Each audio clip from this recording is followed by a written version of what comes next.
Happy Independence Day to India!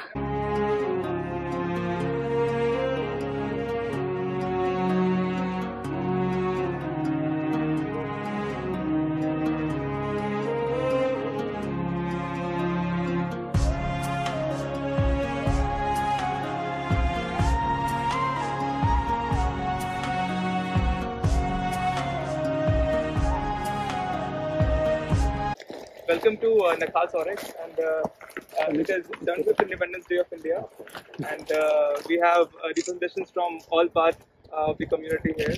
So now I would like to request DA sir to come here and speak few words. Please, sir. Good afternoon, everybody.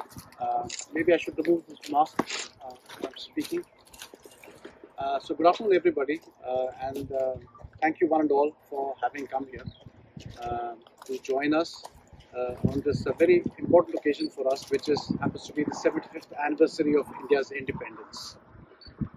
On this occasion, various events have been marked, and one of the events has been this where we are participating today, where we remember those soldiers who had been in this area 100 years back, participating as being members of a huge army that had taken part in this campaign, this land to liberate the land of Palestine, which later on has become Israel. These soldiers who had come from India, far away from their homes, far away from their families, what would have motivated them to have come here and given their lives, given their futures? Only one thing, as I'm sure my colleagues here from the army would agree with me, what we call as unit ki shan, the honor of the unit. Right? You probably have the whole family that is around you are your colleagues, your seniors, for whom you're willing to live, you're willing to die, and that's what motivates you to take part in campaign, take part in wars and battle where the future is very uncertain. You will never know that whether you will be able to live the next day and go back home at all.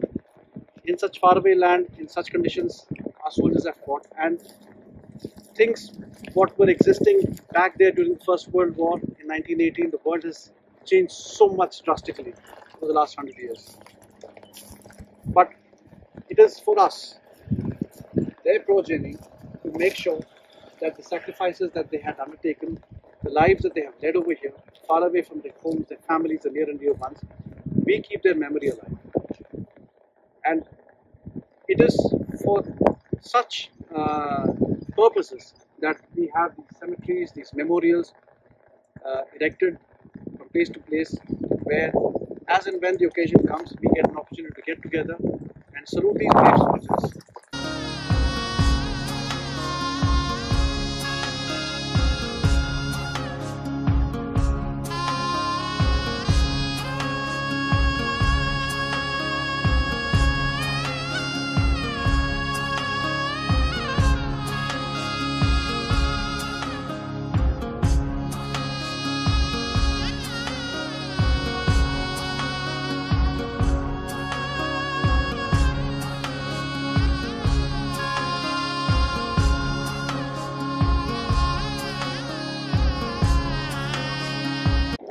Shalom everyone, and thank you for coming here and honoring those who are buried near the spot where we are, and thank you for granting me the honor to speak to the people.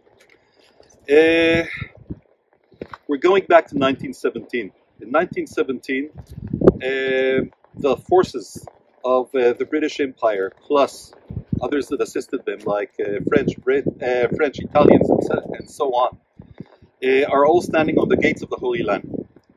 And unfortunately, they're stopped there on the gates of the Holy Land near Gaza, and they're standing on the line just at the borders of the Holy Land for almost a year. Well over half a year, something like 9 to 10 months. Only then, after a new offensive is launched, there is a breakthrough, circling the line of defenses of the Ottomans in the south, and moving quickly towards this area where we are now. This is where the main road, just behind that ridge of hills that we see behind us over there, That's where the main Jaffa-Jerusalem road is passing, and that's the destination. Those two major cities of the country, Jaffa on the coast and Jerusalem up in the mountains. So in many, many respects, we are talking about probably the heart of the logistics of the Ottoman army at that time. And the attack is named in official British history as the Capture Junction Station. That's the official name given to this line, this series of events. It will come to its climax on the 13th and 14th of November 1917. On the 13th, a few miles behind us, there's a heavy battle in the area of the junctions of Castina and Masmia of today. And after the capture of Masmia, where most of the units involved were Indian units, or in British Indian Army of that time, one of the brigades is moving along the same road that led you over here, and you can see it just over there. That's road number 3, which, by the way, was constructed during the Great War by Jewish labor parties from the colony of Rishon LeZion of today. Anyway, so they are making their way on a night journey over here, and they arrive here just before sunrise. And then 2 armed cars are assisting them with the capture of the station. And those 2 infantry battalions, they're mentioned in names over there on the sign, are capturing the area of the Junction Station and winning Allenby's army a major military success. Right after that, all this area is transformed to be a British logistics center, including the setup of several hospitals, military hospitals. And in those military hospitals, unfortunately, some people die, and they are buried here. This plot is a military cemetery, which is connected to these hospitals that existed here at the time. So that sums up about this. From here, the battle will continue to the ridge of hills we see over there, the area of today Karmei Yosef, and just behind it, the Jaffa-Jerusalem road and the area of Latrun Junction, leading already up to the mountains and toward Jerusalem itself. So this is one of the most major parts of that offensive in the south part of Israel, leading over to the victory and to take over of Jerusalem. World war 1 के time पे ये जो station था वो captured हुआ था 75th division जो थी ब्रिटिश आर्मी की वर्ल्ड वॉर टाइम पे उसने कैप्चर किया था which was led by 2 Indian battalions जिसमें से अब 2 बटालियन 123rd आउटरम राइफल और सेकंड है 58th वोगन राइफल। जो फर्स्ट वाली है वो अब इंडियन आर्मी का पार्ट है आउटरम राइफल और जो सेकंड है 58th वोगन राइफल वो पाकिस्तान आर्मी का पार्ट है and this happen in 1917।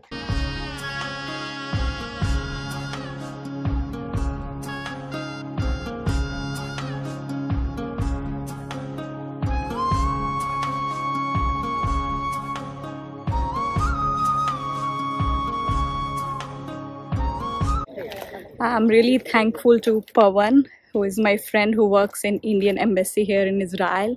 He invited me to come here and I'm really thankful to him for giving me this opportunity. और यहाँ पे बहुत ही बड़े लोग आए, इंडियन एयरफोर्स से आए हैं और एम्बेसी वाले लोग हैं और मैं एक स्टूडेंट उनके बीच में। I feel little bit weird कितने बड़े लोग, but I also feel very honoured and blessed कि मुझे ये अपॉर्चुनिटी मिली ये इवेंट अटेंड करने की। So happy independence day to all the Indians. Such a good day.